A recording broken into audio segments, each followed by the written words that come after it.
carvings of mythical beasts in wood, birds of prey with a taste for crimson, vessels that ushered in the collapse of entire civilizations. On the 8th day of June, in the year 793, Norse seafaring craft assailed Lindisfarne Monastery with the ferocity of a sudden tempest. Clerics, utterly unfamiliar with the tools of combat, met their demise clutching sacred texts as blades forged in the north, cleaved through both heads and centuries of accumulated Christian knowledge. This was no mere act of pillage. It marked the inception of the Viking era. For the subsequent 3 centuries, these seafarers would cast a shadow of dread across Europe. Yet, they were far more than brutal marauders. They were intrepid explorers who ventured as far as the Americas. They were merchants who forged connections between disparate lands and formidable warriors whose tactical innovations reshaped the very fabric of medieval combat. The assault on Lindisfarne signaled the awakening of a potent new force emanating from the north. Pillars that once resonated with the disciplined march of Roman legions now stood in desolate silence, their gateways swaying emptily in the winds that swept across Britain's undefended frontiers. 4 centuries of imperial dominion crumbled like hastily constructed ramparts as the Roman legions withdrew, leaving a land suddenly vulnerable to its adversaries. Within the courtyards of villas, where the melodies of Latin poetry once graced the evening air, weeds aggressively pushed through fractured mosaics, while painted idols gazed impassively upon the encroaching gloom. Britain's final Roman governor, Constantine III, had stripped the island of its defensive forces to pursue a doomed claim to imperial power in Gaul. His defeat solidified a fate already dictated by political exigency. The legions would never return. In their wake, they left behind a society built upon Roman foundations, yet infused with the spirit of its native inhabitants. A blended culture that had lost the capacity for self-defense without the constant vigilance of professional soldiers on distant walls. Local strongmen seized whatever authority they could wield. Within hill forts predating Julius Caesar's invasion, British chieftains rallied their followers and declared themselves rulers of territories as unstable as shifting sands with each passing campaign. Vortigern rose to prominence as the most successful of these self-proclaimed leaders. His name, meaning High King in the ancient tongue, belied an authority that barely extended beyond his immediate valley and the lands his prowess could secure. Beyond Hadrian's wall, the Picts perceived the growing vulnerability. Like predators sensing a kill, these painted warriors had, for generations, tested Roman martial strength, learning patience through harsh defeats, and awaiting their opportune moment to reclaim the fertile lands situated beyond their mountain strongholds. Their initial incursions were small-scale raids, a villa set ablaze here, a family brutally slain there, each action designed to gauge the response and assess the resistance they might encounter. From the western seas, Irish raiders launched their attacks. Their leather vessels carried warriors devoid of compassion for the inhabitants of the settled villas. These invaders, who identified themselves as Scoti, driven by an insatiable hunger for captives and precious metals, penetrated territories that Roman authority had safeguarded for centuries. Along the western seaboard, plumes of smoke ascended from burning hamlets as the seafaring raiders indulged their appetite for plunder. From the Jutish and Saxon shores across the North Sea emerged the most significant threat, and paradoxically, what Vortigern believed would be his salvation. These Germanic peoples had observed Rome's decline with an acuity sharper than any blade. Within their timbered halls by the frigid waters, warriors listened intently to accounts brought back by traders and raiders. Tales of a prosperous land, protected by fortifications, yet defended by individuals who had grown complacent in their affluence. The homelands of the Saxons offered little solace to ambitious warriors. Residing between the Elbe and Weser rivers, in territories destined to be known as Old Saxony, young men gazed across the tempestuous waters, their minds filled with dreams of brighter futures. Their fathers had served as auxiliary troops in Roman armies, acting as mercenaries motivated by coin rather than martial glory, thereby acquiring Roman military practices while retaining their Saxon identity. Now, their sons perceived opportunities where their fathers had only found employment. The Angles, inhabiting the peninsula known as Angeln, harbored a similar desire for expansion. Their territory, hemmed in by Danes and Jutes, could barely sustain the warriors their proud lineage produced. Across the sea lay Britain, fertile, wealthy, and seemingly unguarded. The stories grew more enticing with each retelling. Vast expanses of farmland stretching to the horizon, livestock as plump as seals, and silver hoarded in villa strongholds, awaiting bold hands to claim it. The Jutes, from the storm-battered peninsula north of the Angles, added their voices to the escalating chorus of interest in British affairs. These seafarers had plundered Roman coastlines for generations. However, they now heard whispers of something far more appealing than simple pillaging. Land grants, permanent settlements, the opportunity to carve out kingdoms on foreign soil rather than merely filling their ships with spoils. Vortigern's invitation to these formidable peoples would resonate through the ages like a harbinger of doom. Confronted by Pictish raids that grew increasingly audacious with each passing season, and Irish assaults that threatened to establish permanent enclaves within his territory, he chose the path that appeared most pragmatic: to enlist Saxon warriors to combat their Germanic kin, to employ barbarian might in the defense of British civilization. Such arrangements had historical precedent within Roman practices. Hengist and Horsa, two brothers of Saxon origin, whose names signified stallion and horse, respectively, would lead a band of warriors to Britain in exchange for land grants in Kent. Their warriors would serve as foederati, much like their fathers had served Rome, fighting against the Picts while receiving regular compensation and the right to settle in designated areas. This was an age-old Roman strategy to address a perpetual challenge, allowing barbarians to fight amongst themselves while the civilized populace tallied the expenses. Hengist proved as astute as his namesake was swift. A seasoned warrior, bearing the scars of conflicts against Frisian rivals and Danish marauders, he understood that this invitation offered more than mere auxiliary service. Whereas Roman commanders had engaged Saxon contingents for specific military campaigns, Vortigern was extending an offer of permanent settlement, a foothold that could evolve into something significantly more substantial than either party had initially conceived. 3 vessels, adorned with dragon figures, rode the spring tides towards the chalky shores of Britain. Within their holds, alongside weaponry and armor, the Saxon populace carried seeds destined to sprout in foreign soil, tools for constructing dwellings to shelter their future generations, and aspirations that far transcended their initial agreement with the British monarch. Women also embarked, though in diminished numbers. Wives for the warrior leaders, daughters who would forge familial bonds between Saxons and the British land. Thanet, an island situated at the mouth of the Thames, became the site of the first Saxon settlement, offering both security and a strategically advantageous position. Here, Hengist established his hall, a timbered structure that adhered to Saxon architectural styles, yet incorporated local British materials, resulting in an edifice that was neither wholly Germanic nor entirely alien. His spearmen erected smaller habitations surrounding their lord's hall, thereby creating a community that would serve as a prototype for countless settlements to follow. Initially, this arrangement proved successful. Saxon spearmen repelled Pictish raiders with a ferocity that astonished both allies and adversaries. These Germanic fighters engaged with a personal intensity rarely matched by Roman-trained troops, each man bound to his war leader by oaths that only death could sever. Their triumphs against the Picts reinforced Vortigern's conviction in the soundness of his strategy. Let the barbarians shed blood for the prosperity of Britain.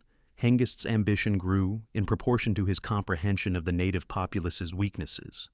Through diligent observation and frequent interactions with the local Britons, he discerned that the High King's authority was considerably more circumscribed than it initially appeared. The ruler commanded personal allegiance within his own domains, but beyond them, his decrees held little sway. Local lords governed according to their whims.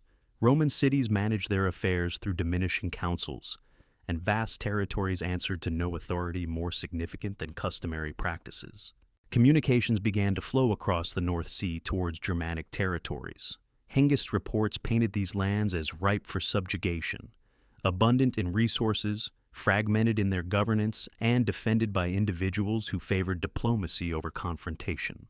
The response materialized in waves of longships that navigated the summer tides, each vessel carrying fighters eager for land and spoils. Women prepared to establish new homes on foreign soil, and children who would grow to consider these territories their ancestral homeland. Germanic settlements proliferated along the eastern coasts with remarkable speed. In East Anglia, Angle warriors established communities that would lend their name to an entire region. Essex, Sussex, and Middlesex demarcated territories where tribal spearmen carved out kingdoms from Romano-British estates. Each settlement followed a consistent pattern: a war band claiming land in the name of their chieftain, constructing halls to signify their presence, and cultivating farms to sustain their families. Such transformations extended beyond mere habitation. Within their forested homelands, these Germanic peoples had resided in timbered halls surrounded by smaller structures, housing extended families, servants, and artisans. This societal structure was replicated across the eastern territories, fostering communities that operated under tribal law and custom while occupying Romano-British lands. Villa courtyards were repurposed into farmyards. Mosaic flooring vanished beneath layers of rushes, and sophisticated underfloor heating gave way to central hearths that warmed halls filled with the sound of Germanic voices. Not all interactions between the indigenous population and the newcomers concluded in bloodshed. Many Romano-British landowners, faced with Germanic neighbors who held military supremacy, opted for conciliation over conflict. Matrimonial alliances forged links between tribal war leaders and local estates, creating hybrid families that bridged two distinct cultures while fully belonging to neither. These unions produced offspring who would acquire fluency in both languages, gain an understanding of both traditions, and serve as conduits across the widening cultural chasm. Vortigern's dawning realization that he had invited invasion rather than merely hired mercenaries arrived too late for an effective countermeasure. By the time Germanic intentions became evident, Hengist commanded a sufficient number of spearmen to safeguard his acquisitions, while his kinsmen continued to arrive from across the sea. The High King found himself confronted not by hired soldiers, but by permanent neighbors who grew increasingly formidable with each vessel that crossed the waters. The breaking point arrived when he attempted to curtail Germanic expansion beyond their initial land allocations. Hengist's response starkly illustrated the extent to which the balance of power had shifted. He declared his intention to seize whatever his followers required, irrespective of native consent. The brutal massacre at the peace conference, where Germanic blades fell upon local nobles who had convened expecting negotiation, signaled the cessation of the era of compromise and the commencement of the age of conquest. Warfare ensued as Germanic ambitions clashed with indigenous resistance. At Adsford, Horsa met his end beneath the spears of the local inhabitants, yet his demise only intensified the resolve of the tribes to secure permanent territories in these lands. At Craigenford, Hengist's followers decisively shattered Romano-British resistance, rendering Kent effectively Germanic territory.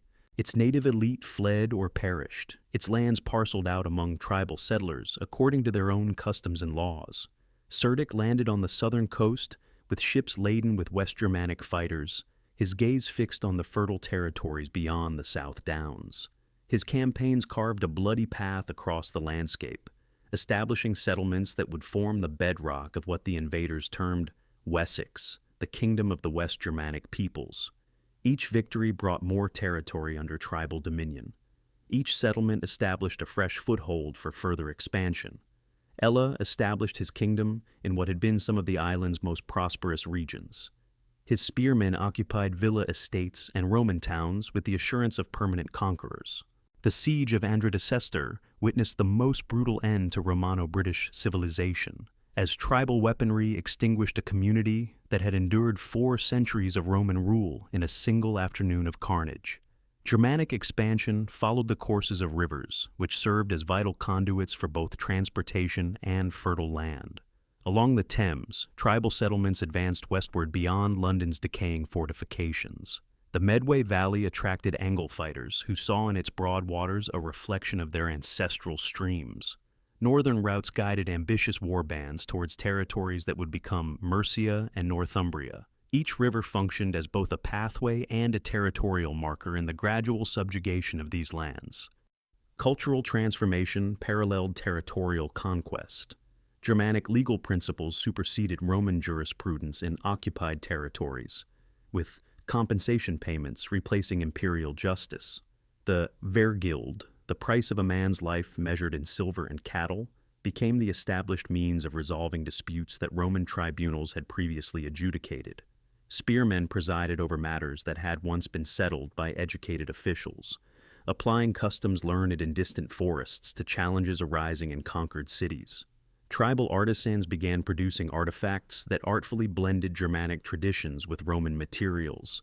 Objects cast in classical bronze displayed purely tribal decorative motifs. Weapons forged from Roman steel adopted Germanic designs, emphasizing functionality over embellishment. Pottery shaped on Roman wheels bore decorations that would have been recognizable in any Germanic hall from the Elbe to the Thames. Ancient deities found new reverence on foreign soil. Woden's ravens watched over battlefields where Roman eagles had once led legions to victory. Thor's hammer blessed fighters who battled for lands once protected by Jupiter. Sacred groves supplanted Roman temples, while stone altars designed for classical sacrifices now supported Germanic rituals, honoring deities whose names had never been inscribed in Latin marble. Women played pivotal roles in this cultural metamorphosis. Germanic wives brought not only domestic proficiencies, but also the responsibility for upholding tribal traditions in unfamiliar surroundings. Their looms wove fabrics following patterns learned in childhood. Their songs preserved narratives of heroic deeds performed in distant homelands. Their offspring were instilled with customs that would ensure their allegiance to Germanic identity, despite being born on local soil. Marriage customs evolved as tribal traditions became firmly established.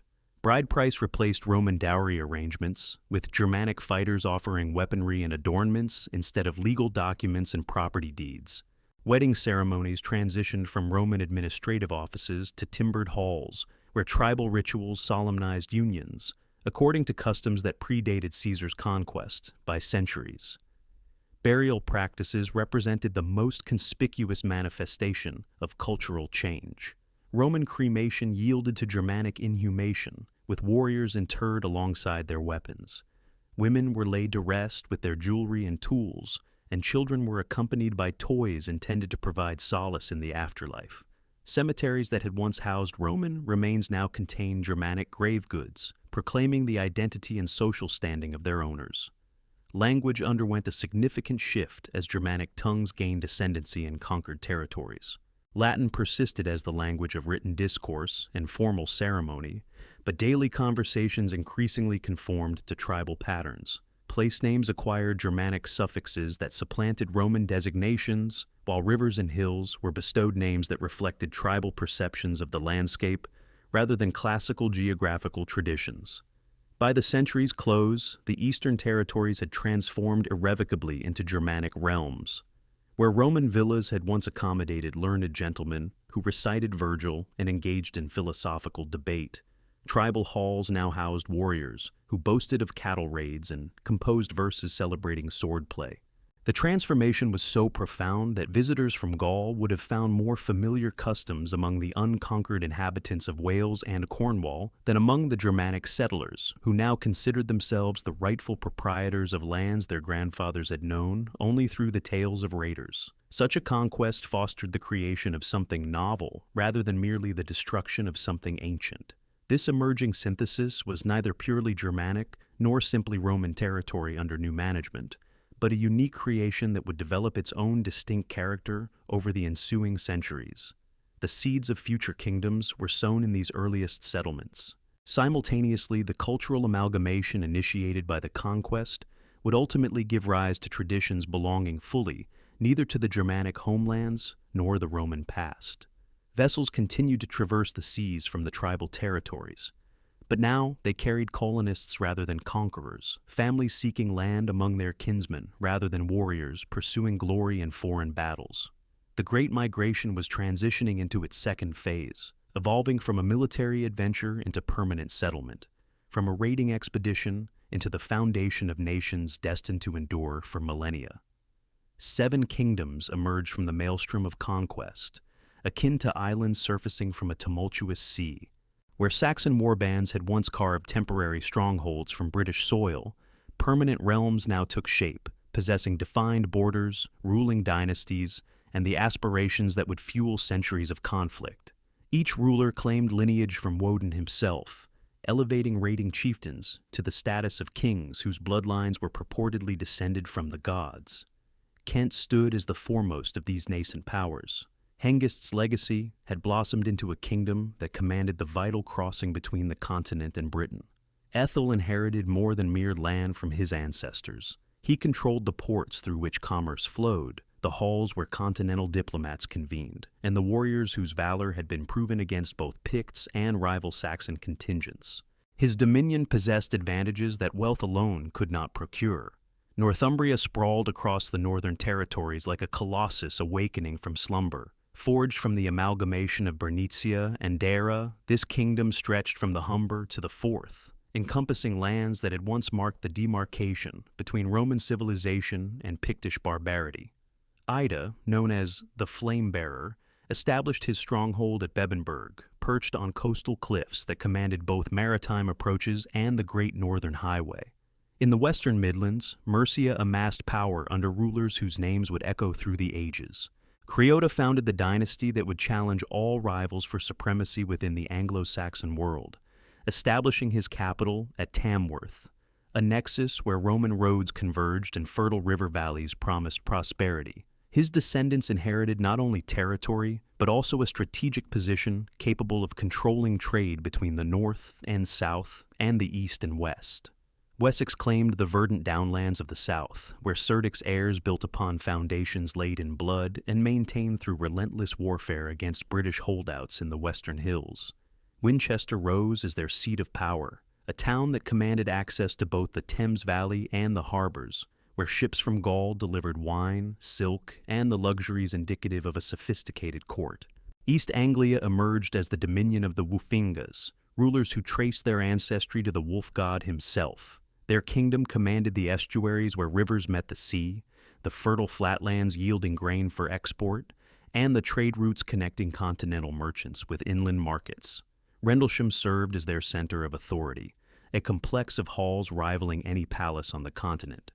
Essex and Sussex completed the Heptarchy, smaller kingdoms nonetheless controlling crucial territories and strategic locations.